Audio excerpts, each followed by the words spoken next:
gentlemen, boys and girls, donuts and munchkins, welcome back to another episode of Eat the Donut, where we are eating donuts and making all kinds of fat loss gains. We're losing fat, building muscle, getting strong, debunking all the BS nonsense that is out there on the internet when it comes to losing weight and improving your health and well-being. We are here to create a life of freedom with your health, your fitness, all while, again, eating a good old donut once in a while. Because guess what? Life's too short not to have a damn donut once in a while. Yeah, we want to take care of our shit, but we also want to have some flexibility and enjoy life as well. And that is exactly what this podcast is all about. It's helping you find that Goldilocks zone, that Goldilocks approach, I like to call it, where it's the just right amount, right? That just right of, hey, we're making progress, we're losing weight, but we're also not burning out. We're not over restricting. We're not depriving ourselves and missing out on the beautiful things of life. Because as much as food is fuel for our body, it sure is, it's also moments and celebration and memories and culture and so much more than just fuel. And we're trying to find that happy medium, that just right approach, that good harmony or balance of it all. So I'm very excited for today's episode today. And by the way, if you haven't left a 5-star review or even a written review, make sure you do that. And also, make sure you share this podcast with a friend. Start spreading the word on how we can find some fat loss freedom in each other's life. Let's build a team. Teamwork makes the, holy shit, I can't talk. Teamwork makes the dream work, baby. But anyways, I'm very excited for today's episode today because I'm going over 5 simple habits to help you lose weight and keep it off for the long run. So as we know, losing weight is a challenge, right? I always like to say, weight loss and fat loss is hard. It has its challenges. I think some of the approaches we take, by cutting out all the sugar, cutting out all the carbs, eating no more fats, 2 days at the gyms, hours and hours of cardio, are things that make it a lot harder. And I think there's a lot that people all over social media, the internet or whatnot really force on you that are very extreme. That's, I guess, what I'm getting to. There's a lot of extremes people think they have to take or people push on you to take in order to lose weight. And I don't have necessarily anything against it. I think it's not sustainable for the long run because I do think some good challenges here and there that might be a little bit more on the extreme end could be helpful as far as making progress and learning a little bit more about yourself. But anyways, we are here to find ways to make fat loss and weight loss and making progress and maintaining that progress sustainable. We're trying to keep it simple because simple is doable and simple is sustainable. So as I was saying, like losing weight is a challenge. And here's the tough sort of fact. Losing weight and also keeping off, in my opinion, is even more of a challenge. I think a lot of us can lose the weight, but a lot of us struggle to maintain the progress we do make. We end up going back into old habits, back into old ways, which return us to where we started, which cause us to gain the weight back. So in this episode, I'm going to go over the 5 simple habits to help you lose weight and keep it off. And these are habits to this day. I've been coaching for almost 9 years at this point, and these are habits to this day that I use for my current and past one-on-one clients to help them make some phenomenal progress and also sustain the progress they do make. It's actually awesome. I just got a message from an old client of mine who really was continuing on their weight loss journey and lost another, I think it was 15 pounds in this last year, and just was updating me with it. And they've been maintaining it for a couple months now. So just awesome to hear the win, not only of them making progress, but being able to maintain it and just getting the words of I'm living my life of freedom right now. Just makes my heart so warm, and it kind of reminds me of why I do what I do, is to give individuals, guide them, because it's them doing the work, it's you guys doing the work, but hopefully provide some good guidance here that allows them to find that freedom in their life. So when going over these 5 habits, these are not in order of importance, but what I want you to do by the end of it is ask yourself, what is one or two of these habits that stand out to you that just after listening to it is something you can put more attention to. And here's the other thing. You might already be doing 1, 2, 3, 4 of these habits already. So keep doing your thing from that standpoint. But what is 1 or 2 of these habits that you can really start pushing yourself on, challenging yourself? And before I get into the first tip here, I always like to say this and mention this because sometimes I'll do these podcasts or chat with someone, and I'll say, hey, we should start doing X, Y, and Z. And they're doing those things and then might come back and be like, hey, I'm not losing weight yet. So I always like to mention this as far as, hey, listen, like, doesn't mean we're doing anything wrong, doesn't mean we're not making progress, but as far as specifically losing weight and losing fat, we have to be in a calorie deficit. So there might be something keeping you out of that calorie deficit specifically. And to be honest, these things I think will help. Like, I'm very confident they will help as far as getting you in that calorie deficit or helping you manage your nutrition or your movement. But I don't care what Auntie Karen or crazy Uncle Larry told you about fat loss. Like, there's no ifs, ands, or buts here. You must eat fewer calories than you burn off a day. You must be in a calorie deficit in order to lose weight and in order to lose fat. But again, these 5 simple habits I talk about are going to be great for helping you get into a calorie deficit and also maintaining your progress along the way in the long run, helping you maintain the progress you do make, which is the ultimate goal, to be able to lose the weight and keep it off forever. Forever. But anyways, just wanted to share that little bit of a reminder for you to make sure I keep things simple here and also straightforward for you. So let's get into it. Okay, habit number 1. The most underrated form of movement, the most underrated form of exercise is walking. A wise man, good friend of mine, not really a good friend, but a wise man once said, walk this way. He said more like, walk this way. Steve Tyler, Aerosmith, we all know him. But walking, like I said, is one of the most underrated habits in form of exercise, if not the most underrated habit out there. It's not just a habit that will help impact progress as far as, yes, calorie burning. It's a game changer for weight loss and helping keep that progress pretty much locked up.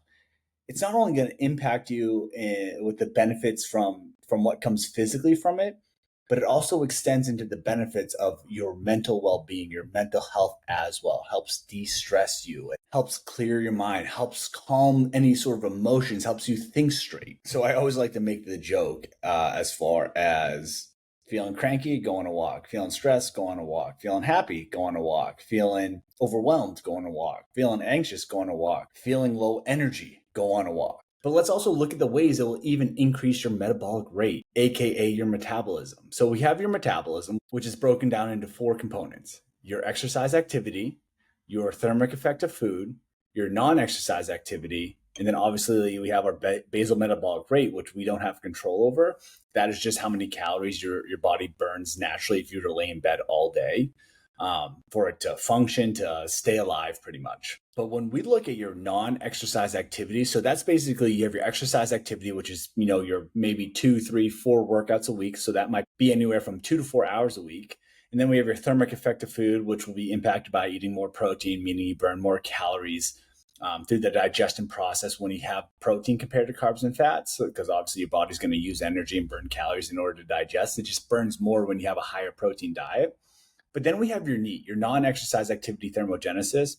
And your NEAT has the potential to make up a big portion of the calories you burn each day. And in my opinion, I think your NEAT should be just as much, if not more, than your prescribed exercise, your EAT, your exercise activity thermogenesis, where your NEAT will be calories burned outside of your exercise, outside of your prescribed training. Now, I know some individuals will obviously put walking as an exercise because it is technically an exercise. I put it as NEAT because it's just steps you collect throughout the day, whether it's a 5-minute walk there, 20-minute walk there, even standing up, sitting down, things like that. So I still put it in the NEAT.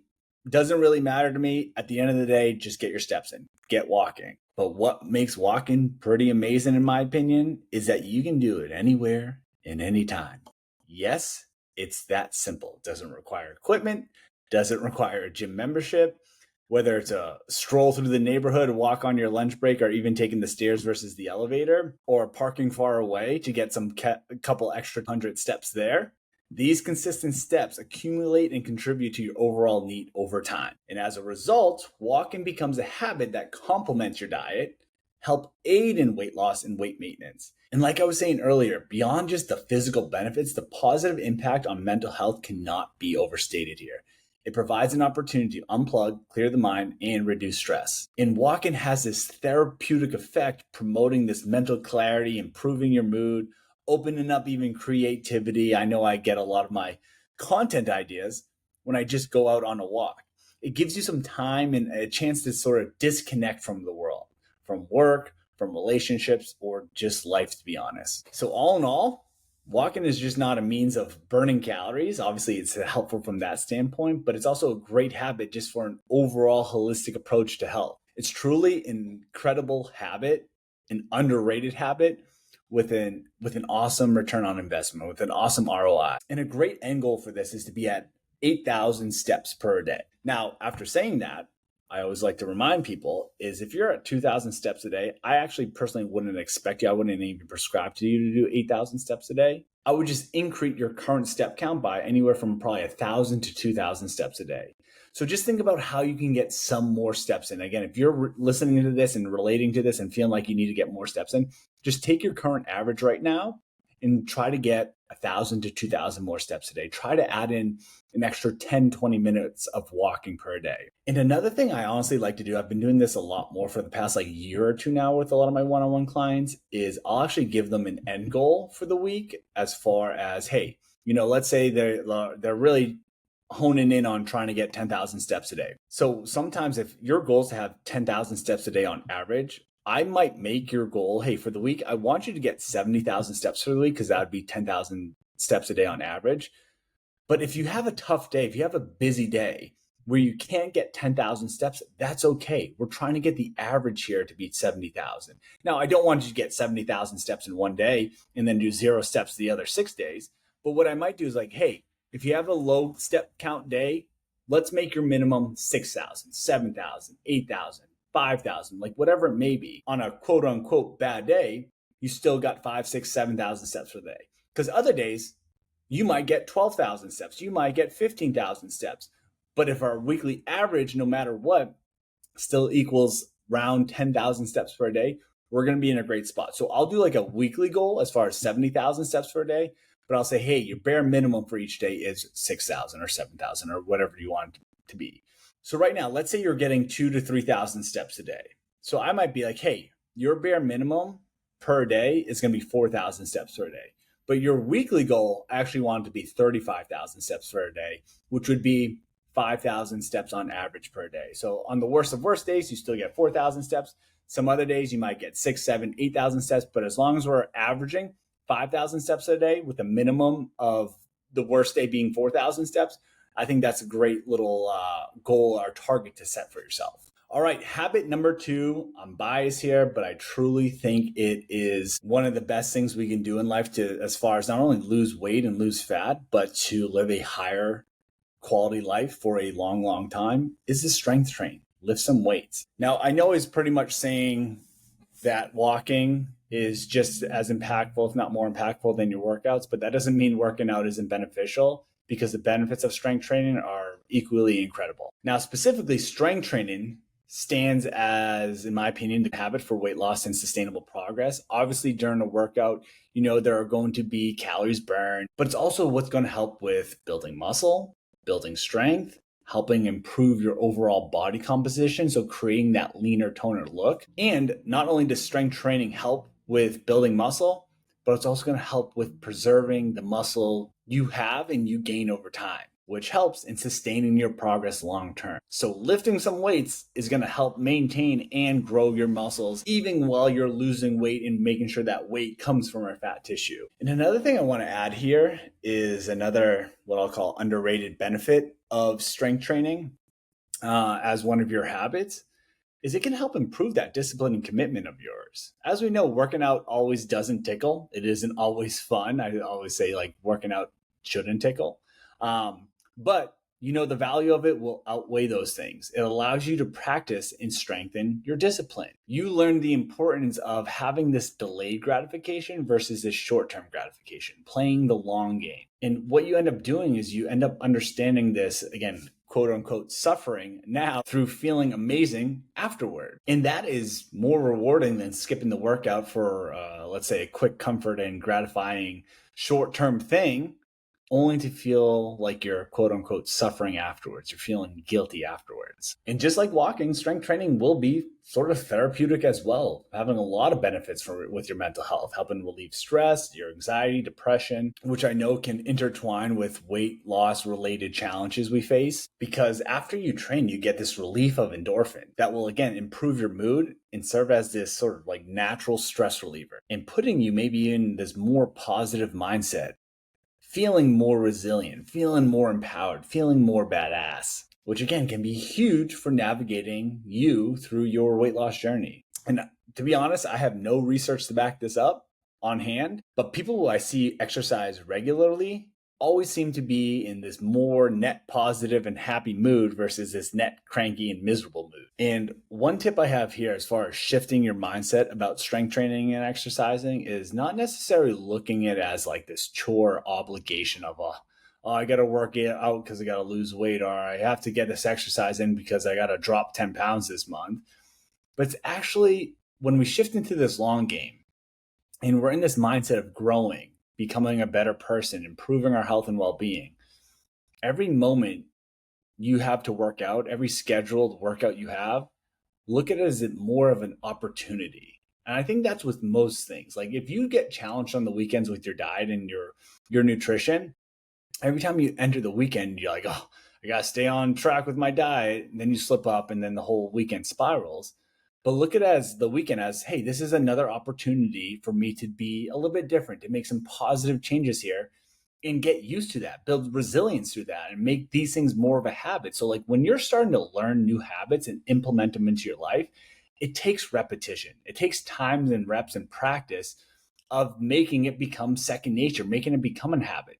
So rather than looking at it as such a negative thing like a chore, look at it as like a positive thing. Like this is a moment for me to improve. This is a moment for me to get a little bit better. This is an opportunity for me to start increasing my confidence, improving my quality of living, improving my health, building some muscle, getting simply just 1% better. And then lastly, like you do not have to strength train 5, 6, 7 days a week. I definitely would recommend 7 days a week, or feel the need to do 2 days at the gym, unless that's your thing.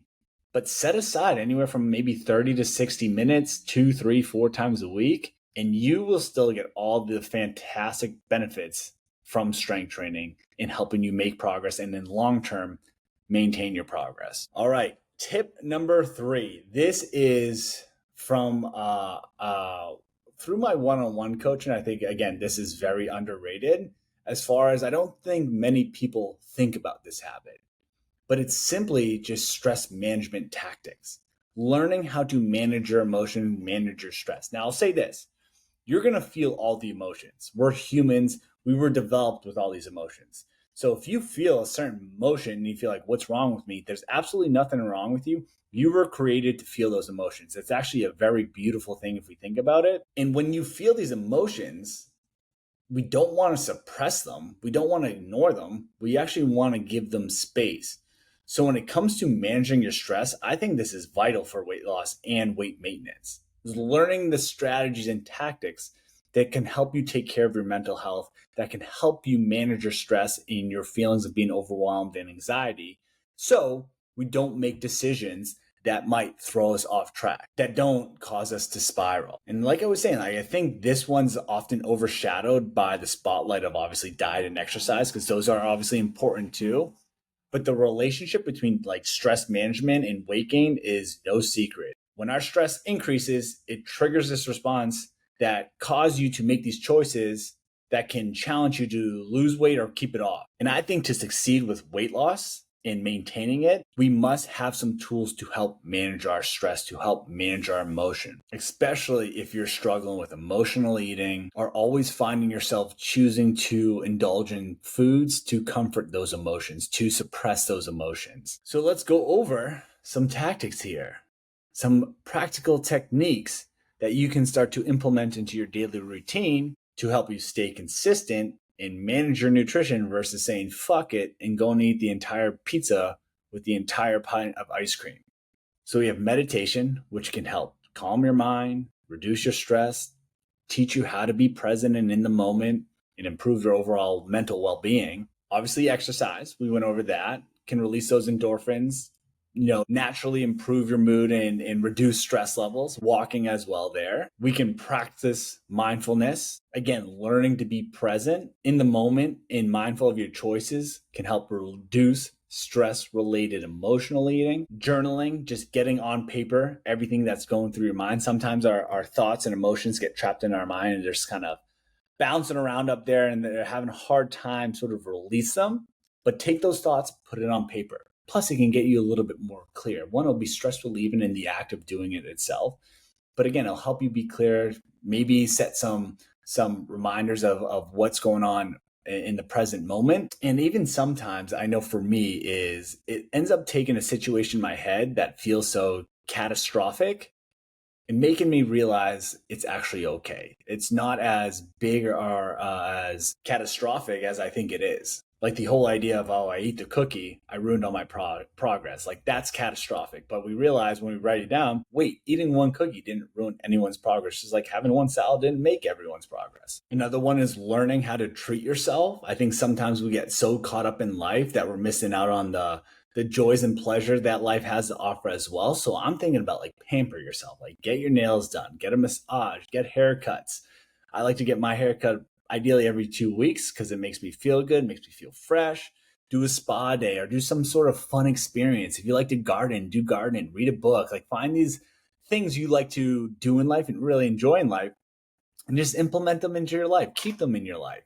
And then lastly, the last thing I'll say is therapy. Like consider therapy, consider seeking help if you feel like you're really having a hard time with this. Because talking to a professional that can help you address some of these underlying issues, these underlying causes of stress, and help you find the appropriate coping mechanism in working through some of these situations and scenarios can be a huge game changer just for the rest of your life. I mean, it's been honestly incredible. Like I couldn't imagine where my life would be at. Not that I think it'd be anything crazy, but like as far as where I'd be at if I wasn't going to therapy and really learning a lot about myself that maybe I didn't fully realize just has been such a positive experience in my life. So those are just a couple tools. If there's more tools you have, like feel free to try those out. But use these tools to help you navigate through life's challenges. Remember, like managing your stress is not just beneficial for weight loss, but just managing your overall mental health and your overall well-being. All right, 2 more tips here. Tip number 4, sleep. Stop listening to Isaac the influencer who tells you that sleep is overrated and that you can sleep when you're dead. Seriously, Isaac the fucking influencer, tell him to fuck off. So let's make sure you get your sleep because it is a big deal when it comes to losing weight and staying healthy. And it's not only just going to affect your energy, your decision making, and your recovery, because those are obviously very important. You think about you lack sleep, you're very tired, you're probably making decisions more specifically on that is you're making decisions that are more convenient and more comfortable. You're skipping out on the gym, or you're not doing your meal prep, or you're not cooking dinner, and you end up ordering out because you're tired, you're exhausted. So you just make a more comfortable and convenient decision. But even more than that, when we don't get enough sleep, our hunger hormones can get thrown off. So we have 2 hunger hormones here. You have your ghrelin, which signals hunger. It increases. So think about this. When your hunger hormone, ghrelin, increases, you're going to feel hungrier. And then we have your leptin, which signals fullness. That hormone decreases. So all in all, if your signs of hunger are increasing, your signs of fullness are decreasing, guess what? You're going to feel hungry, you're going to feel hungrier, and you're going to feel these things more often, making weight loss a challenge and making maintaining your progress a challenge. And not only that, just sleep is where also some of the magic happens. It's where your muscles and tissues repair. Because think about it like this, when you're strength training and, beating up your body in a good way, this construction crew comes in overnight to fix any daily wear and tear, helps repair your body, helps recharge your body. So let's take care of our sleep. Try to get that 7 to 9 hours of sleep a night. And yes, if you are a newborn parent, a parent of a newborn, obviously I know your situation's different. So just do the best with what you got because you got to keep that little kiddo alive and feeling comfortable. But For all you others that are on your phone, watching TV, doing all the things at night, make some changes there. Shut down your phone, shut off your TV, set a bedtime. Keep that room dark, get blackout curtains if you need to. Keep that room cool, 67, 68, 69 degrees. Have a consistent bedtime and a consistent wake up time because that will help set your circadian rhythm, which is your internal bedtime clock. So if you go to the bed at the same time each night and wake up at the same time each morning, your body will naturally have an easier time going to bed and waking up. Try to avoid things like caffeine 6+ hours before bed. Try to avoid alcohol consumption right before bed because that's just going to impact the quality of sleep you're getting, goes down the shitter. If you need to, invest in a quality mattress. Ideally, we're probably spending about 1/3 of your life sleeping, right? 8 hours, 24 hours in a day, that's 1/3. So don't be afraid to invest in a quality mattress. And if needed, one thing that used to help me a lot as far as just relaxing and calming down is doing some diaphragmatic breathing, doing some deep breath work. So think about it like this: 6 to 10 seconds inhaling, 6 to 10 seconds exhaling. So get your sleep in control. Go to bed. All right. Lastly, the last habit here that we just talked about in the last 2 podcasts. Again, this could even be a stress management tool for you as well, but it's planning. Learn to be proactive, not reactive. The more reactive you have to be, the more you end up diving into your discipline battery, meaning the more you use it, the quicker it will die down.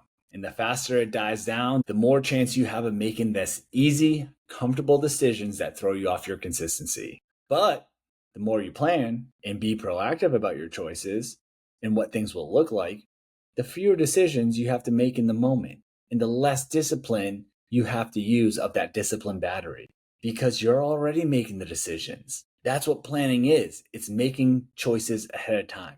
We make 35,000 plus decisions a day. Let's take a majority of those decisions and make them ahead of time so we don't have to do it in the moment, so we don't have to wing it, so we don't have to rely on our willpower and discipline as much. So constantly planning and being proactive are huge staples in weight loss and in sustaining that progress long term. It helps lay the foundation for your success, enabling you to make informed choices about your nutrition, exercise, and overall lifestyle.